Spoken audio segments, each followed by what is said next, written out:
Well, hello, everybody, and welcome back to Raw Law Unfiltered with your host, the DUI Guy Plus. Today, we're going to be talking about a story that happened to me in Barcelona, Spain. I was actually in the country for less than 24 hours, grand total, partly because of this incident. I wouldn't go so far as to say entirely because I could have easily just simply transferred to another Airbnb or a hotel or something like that. I was not absolutely married to the unit that I was in. But let me just say that if I had done this live a couple days ago like I intended, um I would have felt a whole lot better about it because look at this. I just came up upon this post from yesterday afternoon by a coach Erika on Twitter. People have been sharing the wazoo out of this story, and my God, after reading her story, I was like, my story is shit. Like my story is nothing compared to what she has gone through. This woman has sustained $300,000 of damage because of her desire to rent the space out to an Airbnb person who rented it from her and completely destroyed her ever living house. I mean, my story doesn't even like it pales in comparison. It doesn't even compare to this. So let's talk about my story and then we'll talk about hers. And then we'll talk about Airbnb generally because I was like, I don't know if I'm ever going to be renting from Airbnb again, to be completely honest with you. I may in the United States, maybe, but somewhere like I think you have to be careful which country to rent from as well. We'll talk about all of these things because now that I'm kind of world traveled and stuff, I have a little bit of knowledge about these things. So we'll get to that. So my story. I was flying from Nice, France, to Barcelona, Spain. Uh, I met this girl in Poland. Her name is Dasha. Those of you who have seen the previous video know what Dasha looks like. And Dasha joined me in Nice, and then she was going to join me in Barcelona. Well, we arrive in Barcelona, and it's maybe like 10 p.m. On a Wednesday. My cat is literally trying to open the door. Zinni, I know. I know. There's a lot of good thingies behind that door, and you really want to get in that room, don't you? Oh, she's still gonna go for it. I don't even know why. She has been fine all day, but as soon as I go live, she's like, "Ooh, I gotta distract him." Hey, Mama Bliss. Hey, Pixie. Hey, Denise. Hey, Roxy, Sandy, Ghost Rider, Karen. Welcome, welcome. Hey, Michelle. Um, so so we arrive. We arrive in Barcelona, and first of all, the airline that we were flying, which is like EasyJet, yeah, the orange one, EasyJet, puts our luggage in a terminal that is closed. Okay, because that's their terminal or whatever. But because it's past like a certain hour at night, we literally were walking to the carousel, and I'm like, EasyJet flight is not here from Nice. Like I'm looking at the roster, I'm going up and down, and I'm just like, it's not on the list. So finally, I come up to somebody, and I'm like, hey, I have this luggage. I'm looking for it. It's mine. Where is it? It's supposed to be here. And he's like, oh no, you have to go to a different terminal. It's just out this way, and then you walk like 100 meters this way. And I'm like, what the? And there was another female passenger on that same flight who overheard the conversation, maybe recognized me. And she's like, yes, I'm on the same flight too. So now we're both walking together with Dasha, the three of us. And we get to the terminal, and it's packed. There's like 15, 20 people I think I even did a little live. Let me show you all. Let me see if I can find it. I actually did not prep this because I completely forgot about this piece. This is the lost luggage saga. This is the lost luggage saga. It was very brief. It was very, very brief, but it definitely happened. Here we go. No, that's not it. Hold on.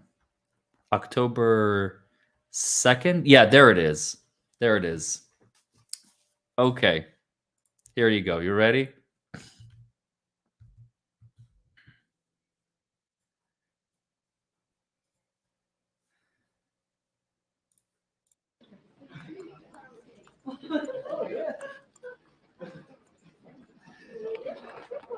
You guys are not going to believe this. So, we are This is right when they let us in. picking up our luggage from a closed terminal because there was no way to get from B to C, and I don't even see my suitcase. Oh, yes, I do. There it is.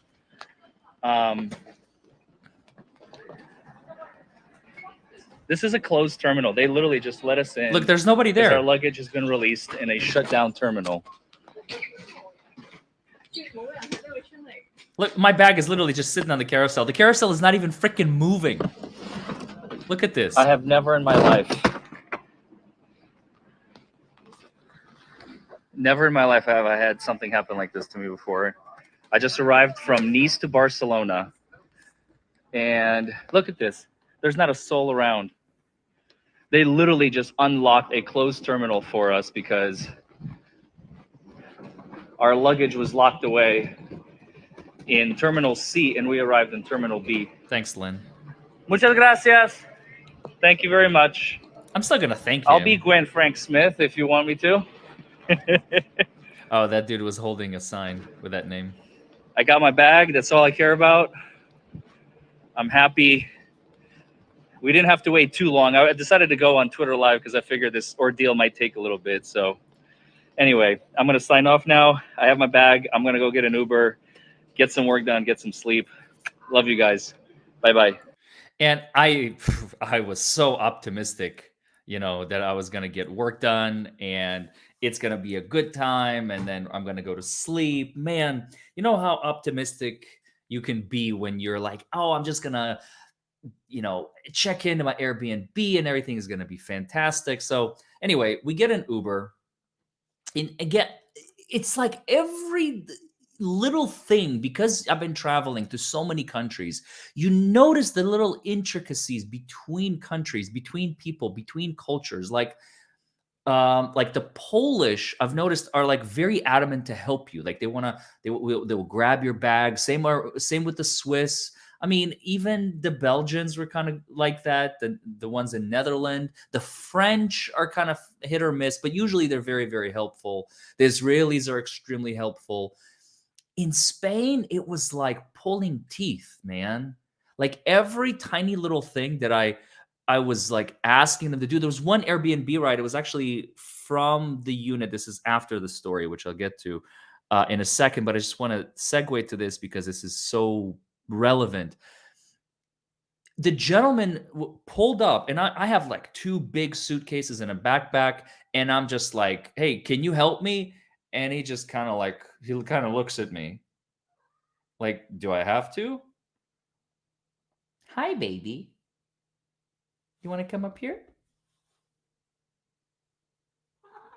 Of course she does. Um, anything to distract daddy, right, Zini? Mwah. Mwah. So it just very not very helpful or desiring to help. I don't know why. I don't know if it's a cultural thing. I don't know if I just ran into like the worst of the worst when I was in Spain. I have no idea. I have absolutely no clue. To this moment, I have no answer because I have very limited experience in Spain. But both Uber drivers, the one to the unit from the airport, the one to the airport from the unit, my host, which I'll get to in a moment, the terminal, everything was just going wrong. Everything was just going wrong. So we get to the unit. I've been calling the host for the longest time, and so she knows I'm coming because she's like, I need to check you in personally. And I'm like, okay, fine, whatever. We arrive. She's there with her boyfriend, and he gets my suitcases, which are very heavy.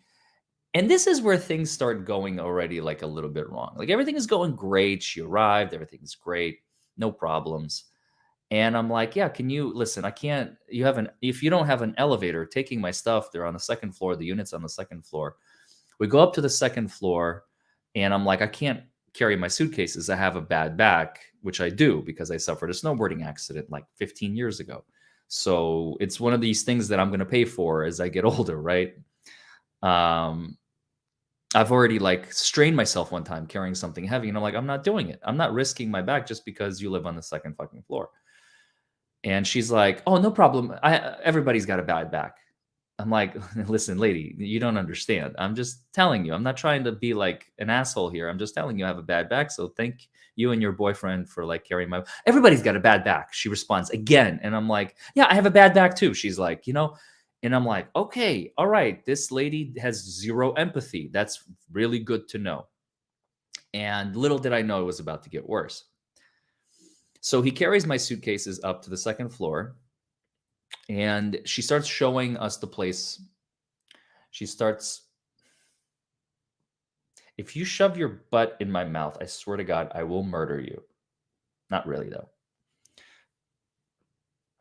So she's trying to show you all who the boss is of the house. I think that's what's really happening. So we're there. She's showing us the unit, me and Dasha, myself and Dasha.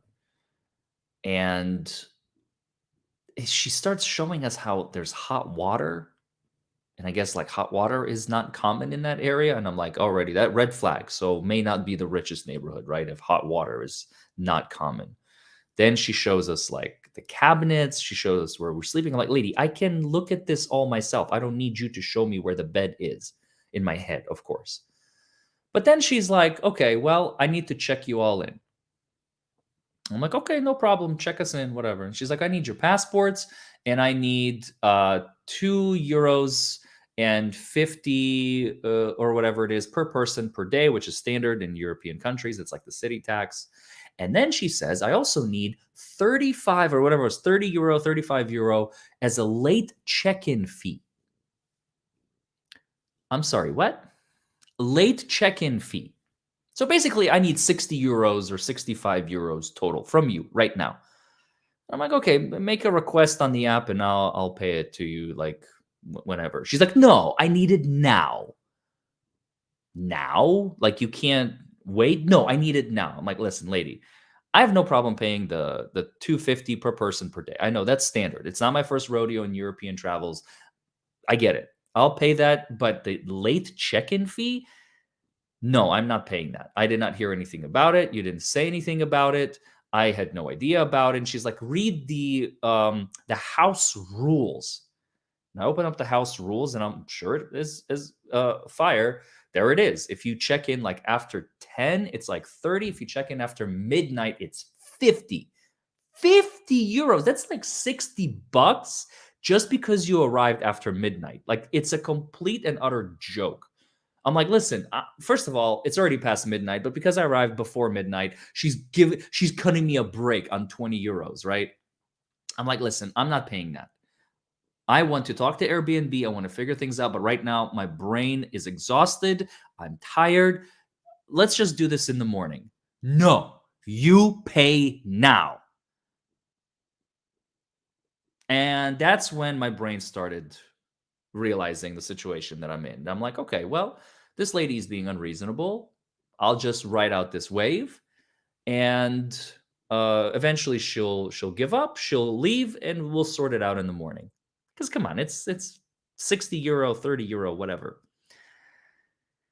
And things escalate. Because there were a couple of points during this interaction, you all, where her boyfriend literally, like, she was getting ready to leave. She's like, fine, like caving. And he's like, no, You take it from him now. And he's speaking Spanish like really, really fast. And listen, my Spanish is good. It sure as heck is not that good. I cannot catch everything he's saying. Plus, I'm stressed. Plus, she's talking at me. Plus, I don't understand the language as well. Him speaking, so it's a shitstorm. And he's standing in the hallway. This big burly black dude speaking Spanish, and he's just like in the hallway. And then she's talking at me. Eventually, I just kind of shut down. I sit down on the couch and I'm like, I'm not doing anything until tomorrow morning. Please leave.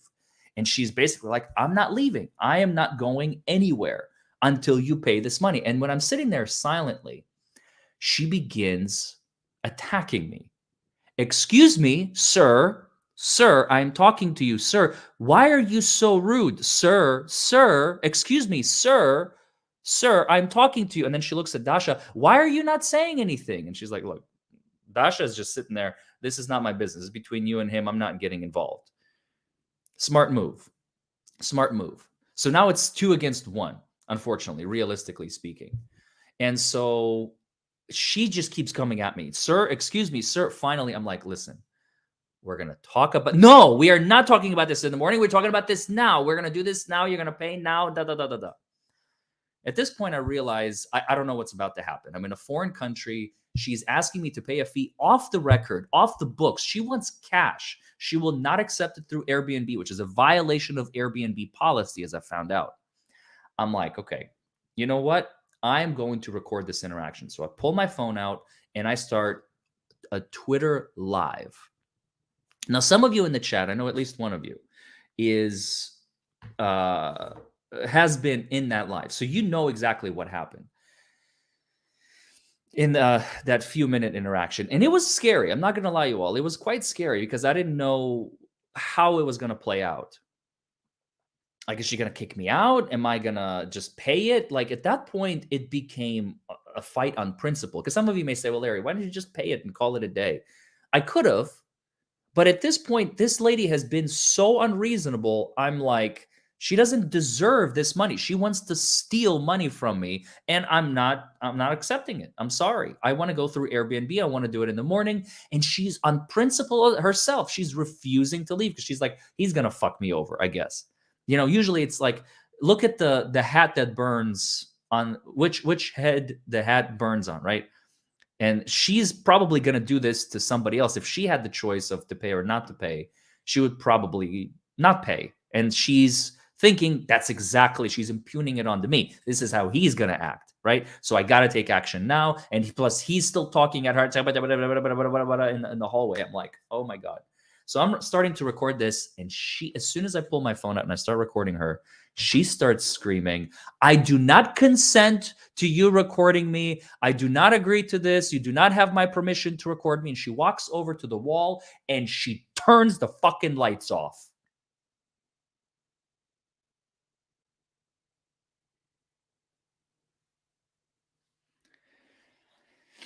Now we're sitting in pitch black darkness. Well, Dasha and I are sitting, they're standing. And they're still, I'm like,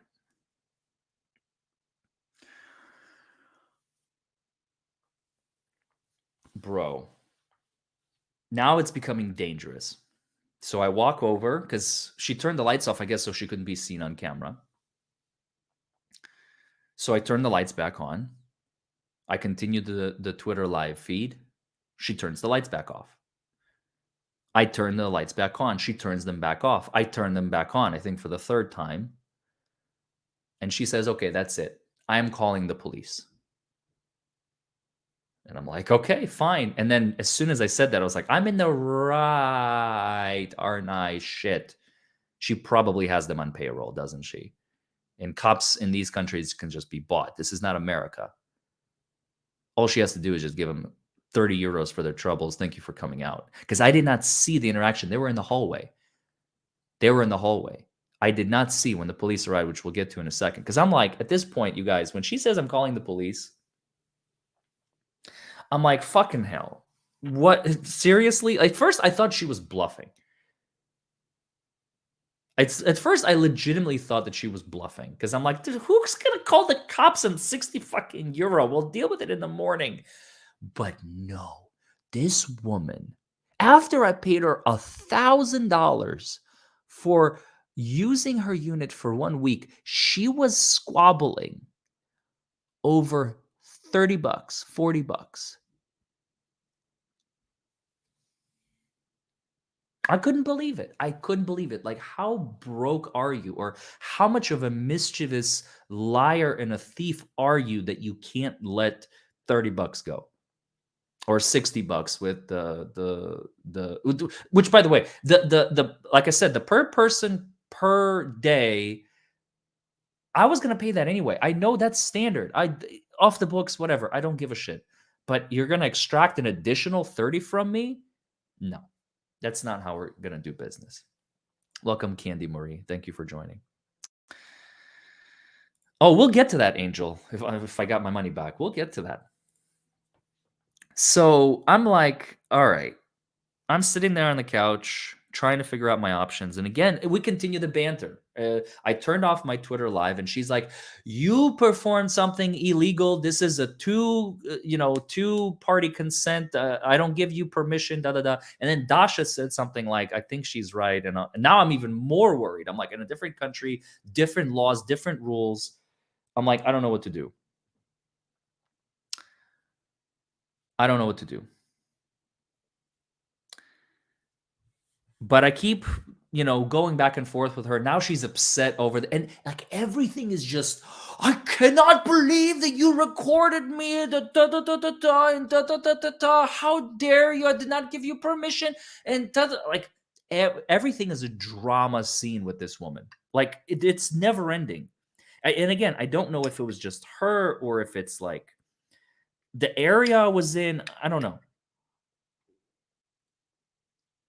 But it's bad. It's getting worse. And finally, I'm just like, all right, maybe she's not bluffing. Maybe the police are on their way.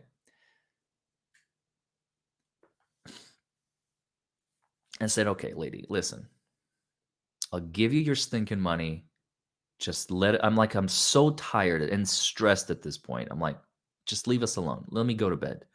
Now she says, "No, I will not accept your money." And I'm like, "What?" She says, "I will not accept your money." And at this point, I start Googling. I'm like, how fucked am I? When the police show up, I mean, first of all, like, what are they going to do? Arrest me because I recorded her? No, that's a civil lawsuit. They could arrest me for not paying something, right? Theft of services. That's a crime. But I'll just pay it and I'll be fine, right? So like lawyer brain is working. Plus, I need some research on the laws. So I kind of Google, and of course, as fate would have it, I find two conflicting articles. One article says it's a one party consent country, Spain. Another article says it's a two party consent country.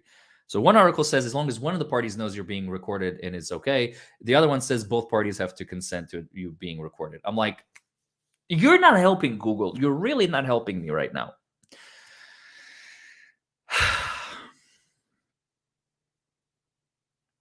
Police show up. The cops show up over a 60 euro feud, 70 bucks, 70 US dollars.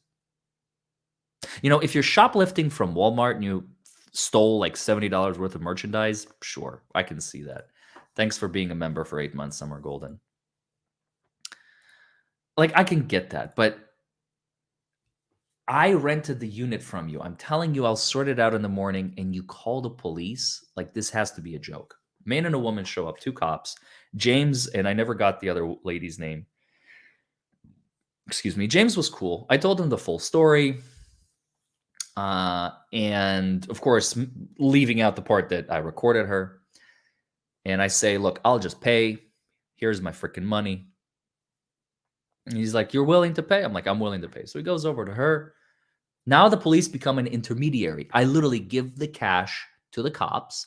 The cops go over to the lady. Actually, it was like 60 euro and 80 or something like that. So they come back with the change. They give me a 20-cent euro coin. Like, I actually got change from these cops.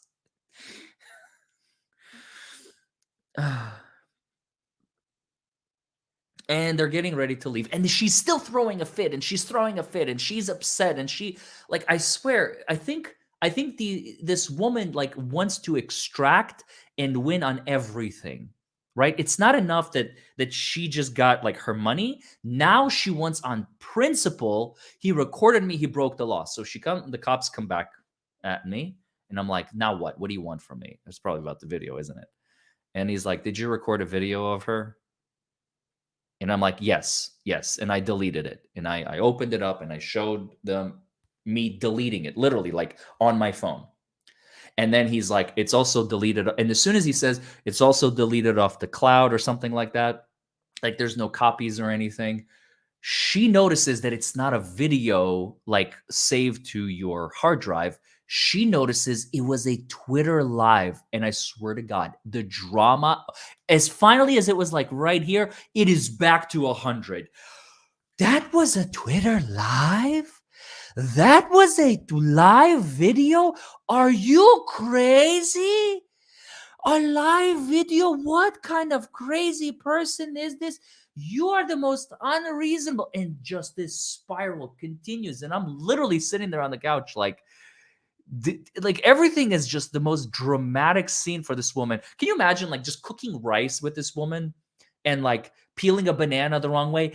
Did you peel the banana like that? Why would you do such a thing? That is so unreasonable. That is not. And how are you cooking this rice? You cannot cook the rice this way. You need to cook the rice in the correct manner. How do you cook the rice this way? My goodness. I swear, it's like everything is a scene. No, I open my mouth, it's like, shut up. I do something, how could you do this? I say something like, why would you say that?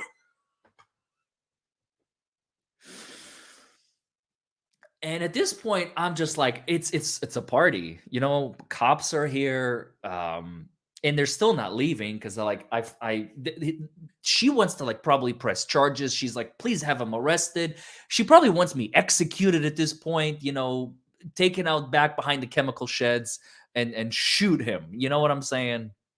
V for Vendetta reference right there. Like, dude, no one is going to execute me for, well, I don't know, maybe in Spain. I don't know. I'm in a foreign country. But in my mind, I'm like, I paid her, so the important part is done. The potential crime that I could be charged with, like theft of services or whatever, is nullified because I already paid it. I got my change, cops were present, everything is fine.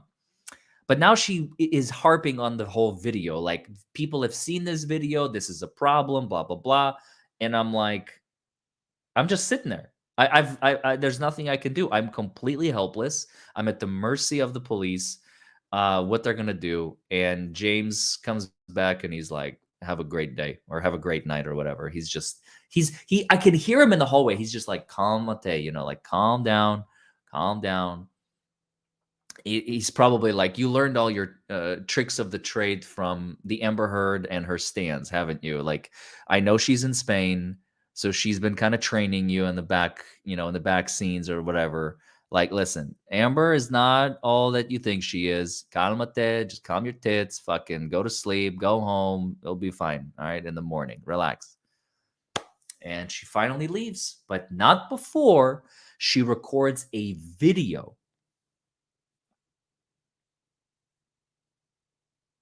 She goes through the whole apartment like this with her phone and records and sends a copy to me. So I have a copy that, like, if there is going to be any damage to the unit, I now have video proof of what the unit looked like before you left.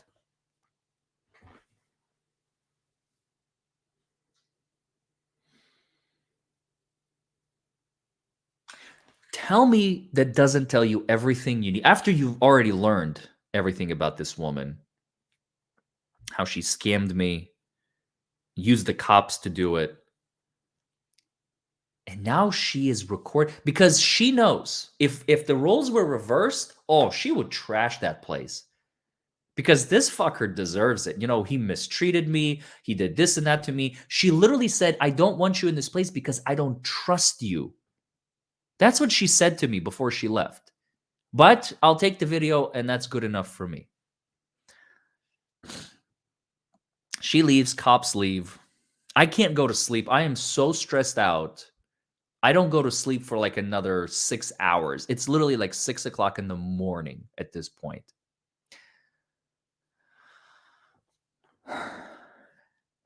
Midnight in the US.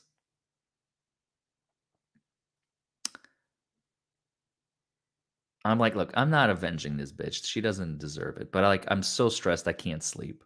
Finally, I go to bed. I wake up. It's like noon. And I can't even enjoy myself. Dasha is working. I'm getting some work done. I'm just playing some games, relaxing. We have a nice view of the ocean. I mean, the reason I got that particular unit was because you literally look out the window and you see the ocean, and the beach is walking distance. I was like, it's fantastic. Dasha and I had a conversation. I mean, we've already been together for like a week and a half at that point, give or take, like continuously. And we both kind of had a full blown, it was like one of the most beautiful conversations I've ever had in my life. This girl is incredible. She really is. I saw a lot of trauma in her, and I actually didn't know how bad the trauma was until we got to know each other a little bit better, and she kind of like opened up and revealed herself and whatnot. I thought it was like maybe relationship trauma. Like, no, no, no, no, no. This is way worse. It's like government shit, and it's not my story to tell, but let me just say she's been traumatized by actually a police officer. And I'm wondering if that incident maybe also kind of led to some stresses like unearthing and whatnot related to that. But she maintained her cool. She was fine. But between us, things were kind of like crumbling because I'm a very passionate, as you all know me, I'm a very passionate individual. And because of that incident, she's like very, very cold and she receded into her shell. She's very like this, and I'm more open. So she's like, you know what? I think it's probably the best for me to go home. And I'm like, okay, I'm not going to stop you. If you think this is what is best, go home. And she did. And then I'm sitting there in this unit. She went back to Poland, to Warsaw, and I'm sitting there going, now what do? I have this place until Monday. I don't want to be here by myself, first of all. And second of all, like, I want a refund. And I call Airbnb. I tell them the situation. I told them the full story that I told you all. And Airbnb was like, okay, we'll work on a refund. And I'm like, that's it. That's all I need to hear. How soon can you be out of the unit? She asks. An hour from now, I'm gone. So I've only spent one night. Okay, cool. And I dip out. I go to Israel. I get the first available flight to Israel because I'm like, I have family there. This is when I made the decision to fly from Barcelona to Israel. Literally been in Barcelona for 23 hours before I left. I got there at 11 p.m. On like Monday. I was gone at 10 p.m. on Tuesday. So not even a full 24-hour cycle. And yeah, went home. Thank you for being a member for 15 months. Has it been 15 months already, Denise? Damn. Time flies. And here we go with the Airbnb portion. For those of you who have been patient enough for the last 35 minutes, Airbnb are douchebags.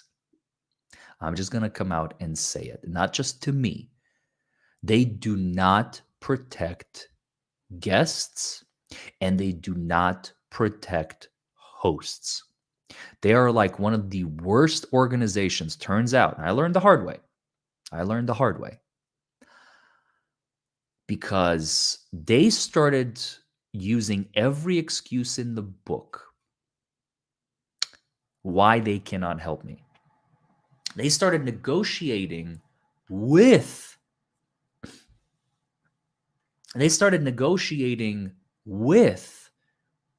the host, asking for a refund. And of course, I already knew what the answer to that was going to be. Like, hell no.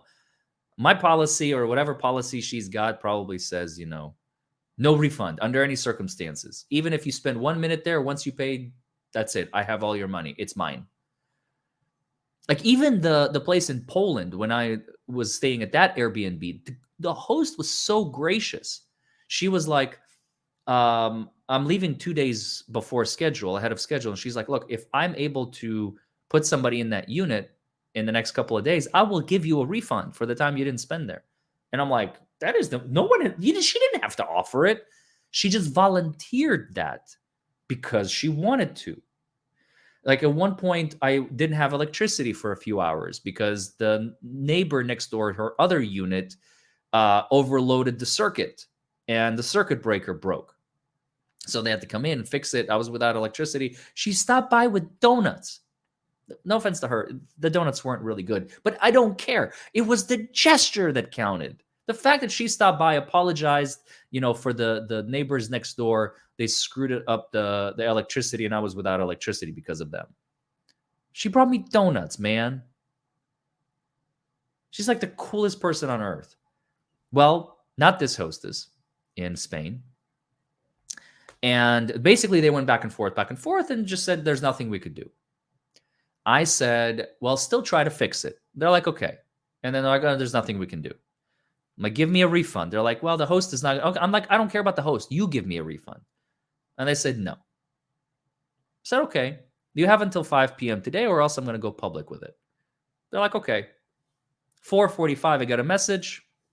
Hey, Anna Marie Kenworth, thank you for being a member for 16 months. Damn. I've had this channel for a while, haven't I?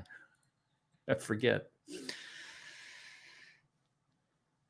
They're like, okay, there's nothing else we can do. So I go public with it. And of course, on the post, they're like, thank you for reaching out to Airbnb. We'll try to do everything we can, blah, blah, blah. I'm like, it's like standard stuff. When somebody with enough of a following or enough views or whatever gets on their radar, they're obligated to just like, thank you for reaching out to Airbnb. Would love to assist you in any way that we can. Don't forget to DM us or whatever the fuck. And yeah, I'm gonna be over here watching the grass grow. Like, thanks Airbnb, you're really freaking helpful. So they're like, please DM us. So I DM them, and again, they escalated me, whatever that means. I've asked for an escalation over the phone because the lady on the other line, she's like, look, there's nothing I can do. I'm like, okay, take me to the higher up. She's like, I can't even take you to a higher up because they don't have any power over it either. I'm like, so escalate it to somebody. She's like, there's nothing I can do. And then you call them out, and all of a sudden, they reach out to me within a few hours. Oh, by the way, there's nothing we can do. But you all give me an idea on Twitter, X. What's this idea?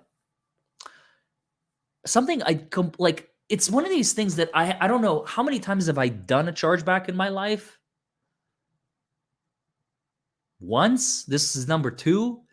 I had a couple of clients, former clients, who tried to charge back on me. A chargeback, by the way, is when you reach out to your credit card company directly, because I used a credit card for this transaction, and I say, hey, I paid for this using your card, and I did not receive the services that I was promised. And now the credit card company will actually negotiate on your behalf. They don't care about the host. They care about Airbnb, because Airbnb became like this intermediary, right? I'm here. I want a refund. Here's the host. The host is saying no. And Airbnb is kind of in the middle, mediating this between the two of us. And they're like, host, please give money back. No. Oh, I'm sorry, you can't get the money. Host, will you at least give a partial refund? No. Well, they won't give a partial refund. Sorry, there's nothing we can do. Well, your credit card company takes the host out of the equation, and now it's you're in the middle, and you're asking your credit card company to extract the money from Airbnb.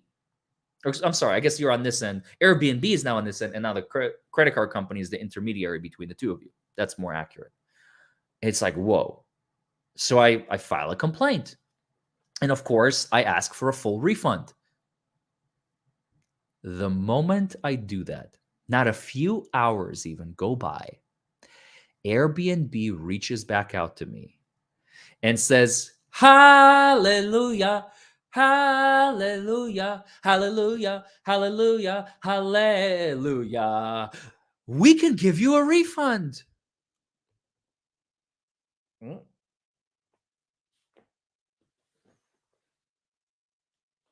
Huh? Why now, Airbnb? Oh, I know why. Because you're about to lose the entire transaction, aren't you? So they're like, okay, we'll refund you for the 6 nights that you. I'm like, you could have said this 3 days ago. But now that I am finally requesting a formal chargeback from my credit card company and you're about to lose 100% of the proceeds, now you're negotiating with me, with your money. So this story does have a happy ending. And by the way, it's still not over because I said, I want approximately 850 bucks back. I'll be happy with it. Out of my 1,000, 150 bucks will go towards the one night plus the cleaning, whatever. I have no problem. I'm sure that lady is gonna desanitize like every little nook and cranny this bastard was in. I want it gone. I don't want his smell. I don't want his presence. I don't want even his spirit to be like, I need an exorcist to cleanse this room from this fucker. I don't care. I don't whatever she's got to do. But Airbnb continues in their shenanigans, even when they know that they are losing. When they know that they're losing, they offer me a refund of like 600 bucks. And I'm like, where's this number coming from? And they're like, well, it's like $106 per night times 6 nights. It's like $636. I'm like, listen, Airbnb, I'm not going to accept anything less than 850. And they're like, well, sorry, we can't give you anything more. Again, they're continuing with these. And when they know that they are losing, they know, but they also know, or at least they think, all I have to do is say, I agree. And if I say that, they get to save themselves like $200 or $300.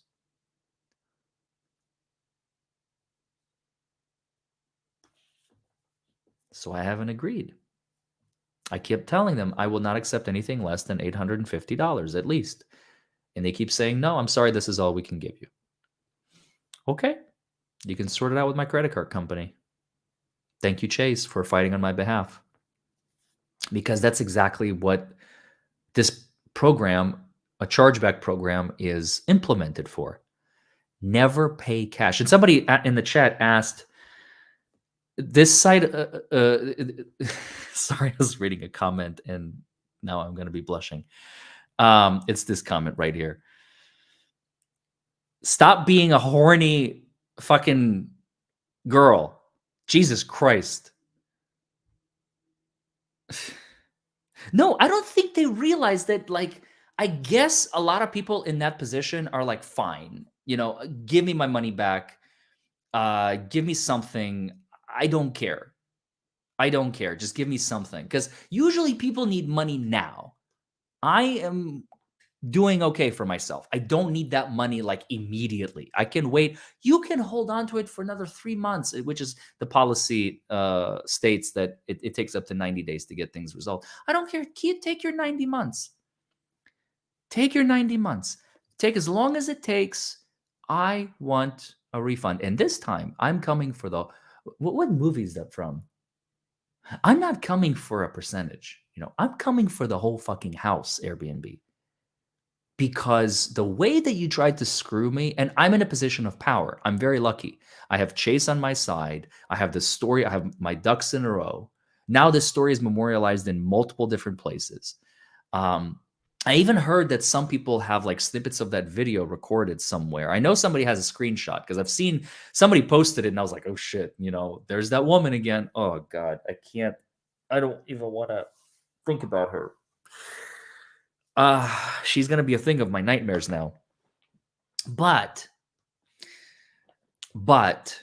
Now the credit card company is going, and all Airbnb has to do, if I say I agree, all Airbnb has to do is say, hey, he agreed to this um amount, and now they get to keep like $350 of my money. And that's why I'm not agreeing. I'm like, no, no, thank you. I do not consent.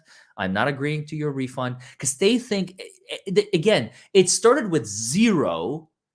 And then when they realize they're about to lose 1,000, they're like, okay, well, let's just lose 600. And I'm like, no, give me at least 850. Like I'm being reasonable. Give me what I, and they're like, nope, we're subtracting like all this stuff. We're just doing basic math here, honey.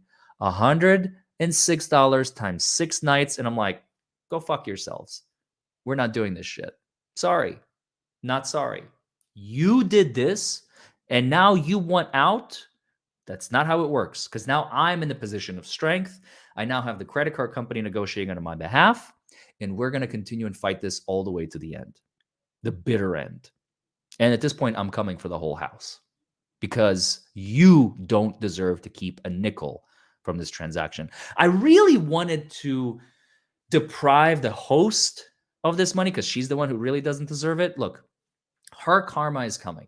I'm not worried about her. She has already dug her own grave, and for however long it takes, karma will get her back. I'm not worried about it. It's not my job. It's not my business. It's at this point, it's not even personal. At this point, it's between me and Airbnb. And Airbnb, I swear, I'm probably like there are certain countries where I feel comfortable using Airbnb in, like Switzerland, Amsterdam. I feel, even though I didn't use it there, but like that would be one. Belgium. There are a couple of sketchy places, like in Bratislava, Slovakia. I probably wouldn't. Maybe Macedonia, I wouldn't. Croatia, I'd be careful. Um, like Poland was amazing. Like I said, again, maybe just by happenstance, I could have ended up in a terrible place equally. Spain was atrocious, so would never do that again. At least in Barcelona, maybe other parts of Spain. I don't know. I'm I'm a risk taker, I guess, but I gotta watch out. I gotta watch out. In the U.S., mostly, I think it's safe. I think it's safe in the U.S. Most places in the U.S. I think would be all right. Mexico is probably good, but who gets an Airbnb in Mexico? I mean, straight up, if I'm going to Mexico, I'm going to an all-inclusive resort. Are you kidding me? And then I'm going to venture off the resort and go take risks and like try and get robbed and mugged and whatnot, because that's what you do in Mexico. And who stays in the resort and gets a suntan? Maybe if you're 78, sure, but if you're like under the age of 78, you get off the damn, you know, little landlocked place of yours, and you just go venture out, have fun, rent a car, drive to another city, try and get robbed somewhere else. Come on, like live a little. What are you gonna do? Or come on, enjoy yourself. So I don't know. I don't know. It's but hey, at the end of the day, my issue is $1,000, which is 1/300th of the story that I'm about to share with you. Um, Toshinko 4270, thank you. Says, man, I have never heard about Airbnb until I just heard your experience. Have you been living under a rock? Hey, I don't know. Maybe some countries don't have it. I don't know where you're from. Good thing I don't use Airbnb. Hey, and I'm sure you won't be using it now. Completely unrelated to the topic, but ever since I found you, I've loved your hair. Just wanted you to thank you. I'm actually getting a haircut on Monday. Thank you, Nayeli. So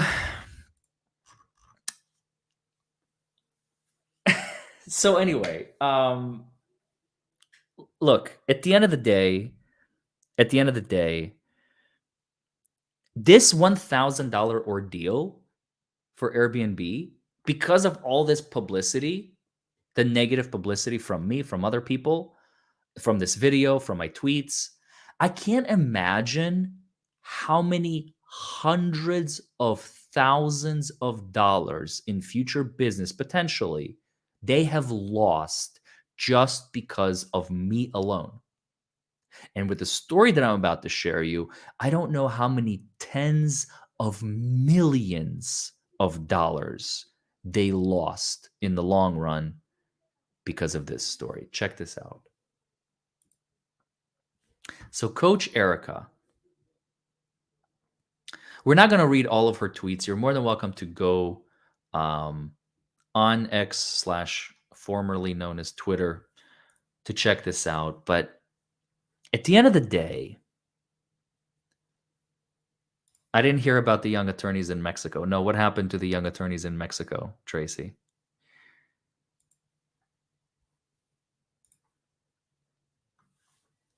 Airbnb horror story. And I like how she's got Jason's striped shirts soaking up the water like for Halloween. I think it's why is the Holocaust trending? Jesus Christ, man. I swear to God. Yeah, fuck Biden, by the way. I'm just gonna come out and say it. Fuck that guy. Period. The end. There's no we need to replace him. Anyone like who do you want to be president? Not Biden. That's me right now.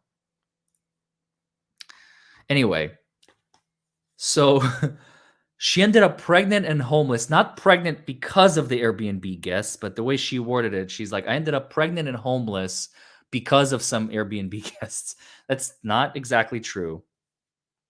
She was already pregnant and I mean, this is a lawsuit. This is where you hire a lawyer because there were some guests. Here's the story in a nutshell. Like I said, we're not going to read all of her tweets. Here's the story in a nutshell. She rents her place out upstairs in a home that she bought with like her last dollar. And she's living paycheck to paycheck. These people clog her toilet with baby wipes and some other stuff. And who flushes baby wipes down the toilet? Like, how stupid do you have to be? Anyway, they clog her toilet. She goes to sleep. This happens at night. So for like 16 hours, the water is flowing from the toilet onto the floor from the second floor. So it starts damaging everything in its path. Her walls, her ceilings, her floors, everything is flooded. This is just one snapshot of water. I mean, look at this. This is like her basement or her shop, her tool shed. It is completely flooded. Look at these walls. You see that? And remember, this is not, if it was just water, like fine, that's one thing. This is like fecal matter, poop, shit, and water seeping into every crevice in your house. Look at that. That's paint, right? This is paint, and underneath the paint, all this water is collecting. Like you can see it collecting right here because it has no escape. There's nowhere to go. It's disgusting. It's horrible. It's atrocious. They tell her the estimate for just drying the house out, just to dry the damn place, was an eighth of $1,000,000, $130,000. Are you kidding me?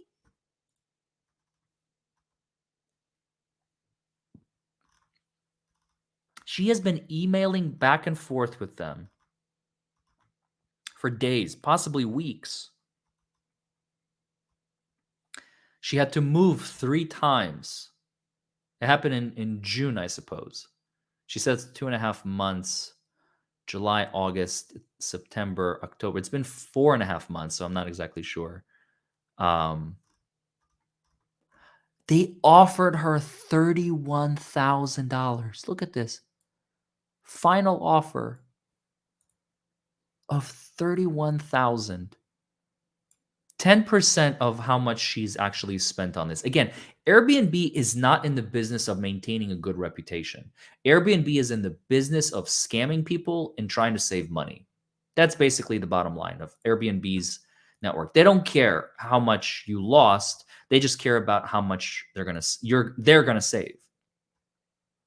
And the way this is worded, I thought so too. The Airbnb guest got you pregnant. Like that's what I thought for. And there it is. There it is. There is the message from Airbnb. So look, she posted this, and when did she post it? 1:14 p.m. yesterday, Eastern time. 1:14. Look at this. 1:19. 5 minutes later. 5 minutes. Airbnb is like, thank you for bringing this to our attention. It has been to your attention. She's like, thanks for reaching out. I wouldn't even write that, but she has to. She's a polite human being. I filled out the information you requested, and you have it in your system at least 146 times already. So this is not bringing this to your attention. This is bringing it to attention of the public, because I'm completely helpless, and you're not helping. As I played this game with you and lost many times.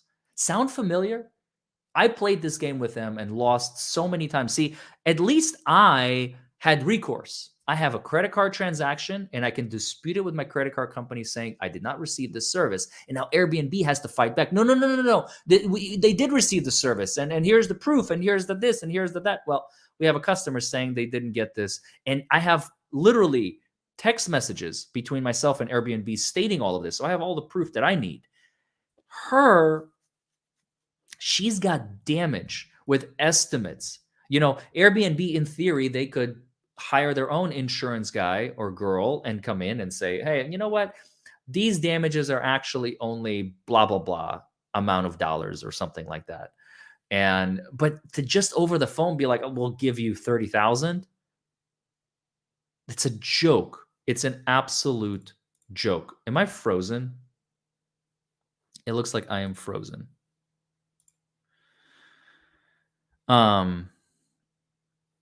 There we go. Not exactly sure what happened there. Sorry about that. So yeah, that's ridiculous. It's absolutely insane. I can't wait to see how her saga ends. I'm gonna be like following this shit now. I don't know if she posted since. I don't think she has. There was one update last night.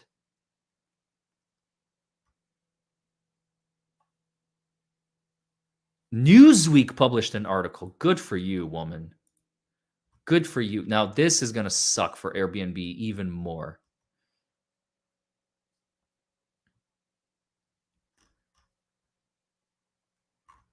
Oh, this is good.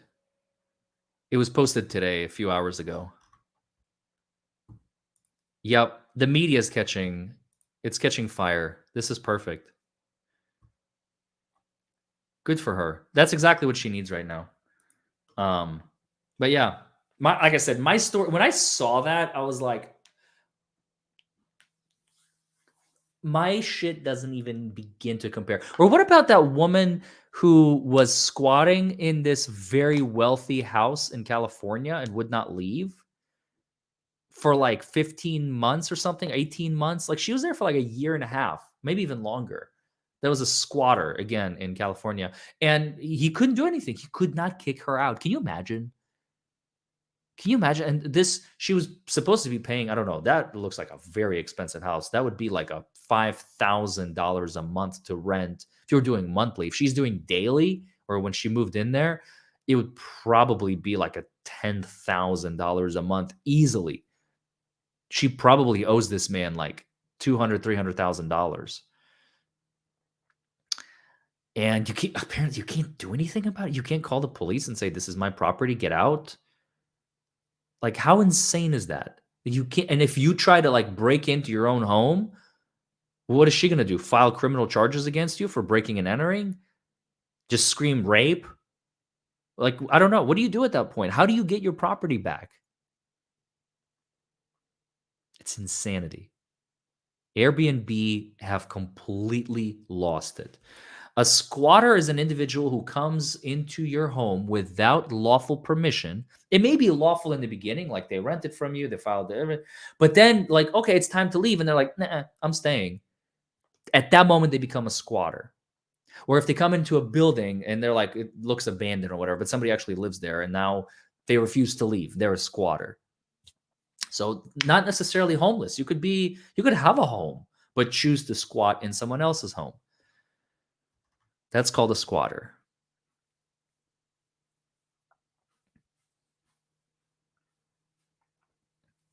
So anyway,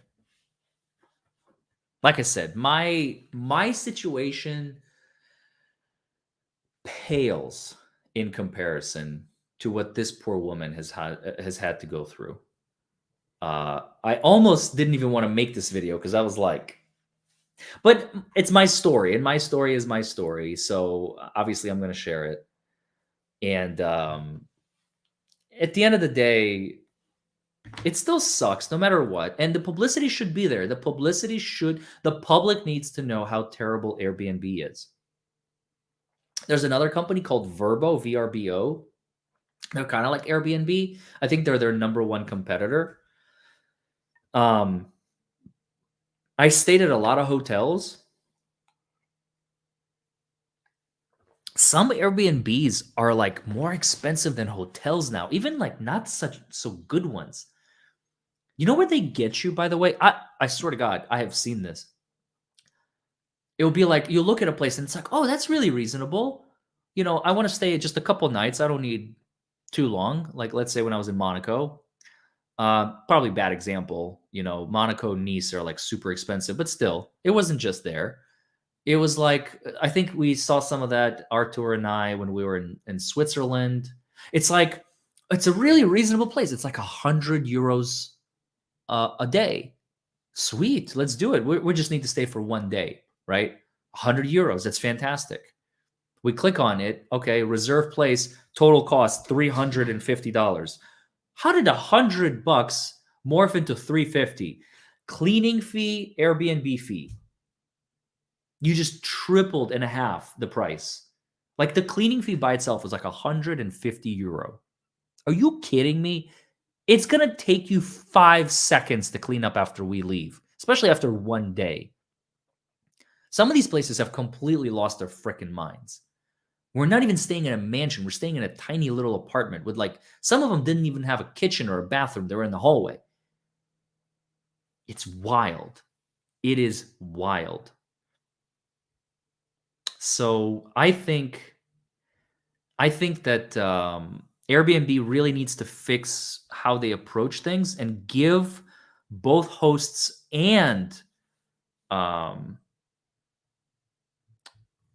guests more rights, because they're going to fall apart. They're going to go bankrupt because people are going to stop using their services because they're just not going to trust them. I think right now Airbnb probably thinks they are. You remember the banks during the collapse of the housing market back in 2008 were too big to fail?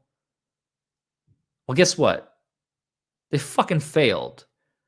Now, they also got bailed out by the federal government. Why? Because if they wouldn't get bailed out, the whole economy would collapse and we would have a legit, honest to God, stock market crash like we did in 1929. Airbnb doesn't hold the same power. Airbnb is just a company. So if Airbnb screws it up a little too much like they're doing now, government's not going to care. You did this to yourself. Nobody's going to feel pity for you because everyone's going to be like, look, let me put it to you this way. When I started my business, I always knew, and to this day, I know 10 years. Can you imagine? It's been 10 years. I've been practicing law for a decade. I still can't wrap my head around it. It's crazy. And next year, I will have had this YouTube channel for a decade, which I haven't really been posting on it all that much, except for the last 5. At the time, will be 6 years, but not the point. The point I'm trying to make here is you care. You gotta care about your client. The person who's paying you money, you have to care about them. Because if you're just like, yeah, whatever. Like they say, the joke, 99% of lawyers make the rest of us look bad. There's a reason for that. There's a reason for that because most of them just don't care. They're in cahoots with the prosecutor. They may be in cahoots with the judge. They may be in cahoots with the system, the cops. They're all buddy, buddy, buddy. I chose to sit outside the system. I chose to give my heart and soul and hard work to the little guy. It's just everybody makes a choice. Everybody makes a decision. I'm not trying to toot my own horn here. I'm just being straight with you. I chose to fight for the little guy. I don't care about my reputation with the prosecutor. I don't care about my reputation with the judge. I don't care about my reputation with the cops. You know what? Actually, more judges, cops, and prosecutors have recommended me to potential clients than ever before because they know why they recommend me. I think is because they know that I fight and I don't care about relationships. And they respect me. I will say that. They respect the hell out of me because I give it all and I know the law and I'm not afraid of a fight. I will never back down from a fight, especially if I think that I can win. And that makes me very lethal, very deadly, and very dangerous.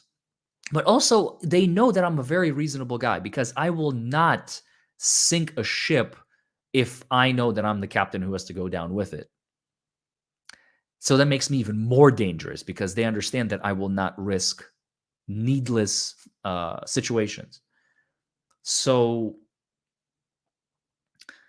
I'm telling you, you have to care about the little person. I know how did I go from like talking about Airbnb to my business ethics, but whatever.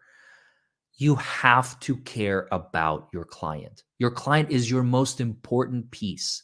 If they are not happy with you, they're going to go out and tell others. Oh, what about that Nah, don't get that foreman guy. He screwed me and blah blah blah. And trust me, we all in every business, you're never going to be able to please 100% of your folks. Even we are in the 99 percentile. I have the 1% who are like, yeah, Larry fucked me. But that's 1%. I'm sure a lot of lawyers have that way higher than us. Right, Zinni? Come here.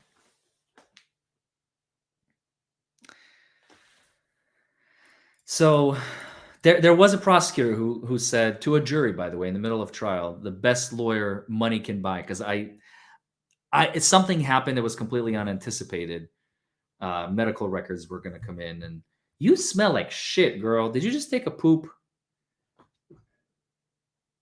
I swear. Word of mouth ruins businesses, and it spreads fast. Exactly, Patricia and Kathy. Oh, you like my shirt? Thank you, Roxy. All right, you all. I would show you Zinni, but she smells like poopy, and I don't want to ruin your uh, nostril hairs. It is such a fucking stupid joke, but it's funny. So, hey, LK Nick, good to see you. Long time. I hope things are going well with you down in wherever you are. I don't want to say it out on stream. But it's not that I don't remember. I remember. I just don't want to say it on stream. But yeah, Airbnb is going to suffer, not because of me, because of their own business strategy of how they treat their clients. If you treat your clients and your customers like crap, your business is going to go to crap. So that's just the bottom line.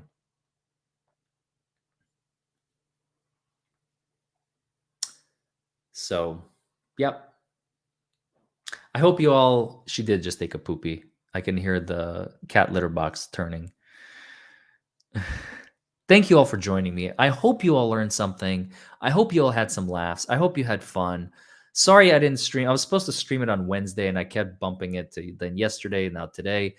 As you can obviously tell, I'm in high spirits today. I'm feeling a whole lot better. So, yeah. Well, I have a couple more streams, at least from my trip and all that planned that we will do. We will talk about the Harkles and how some, not all, some, maybe even a small fraction, but some British people, how they feel about the Harkles. Who are the Harkles, you might ask?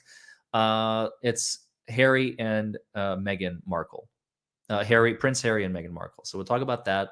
Then I also have a brief, short history of Israel and like the land disputes going on right now, like who owns what, who owns who, whatever. So that is on the agenda. I don't have dates yet, but not tomorrow probably, or maybe if I feel like it. I don't know. Depends on what I got going on.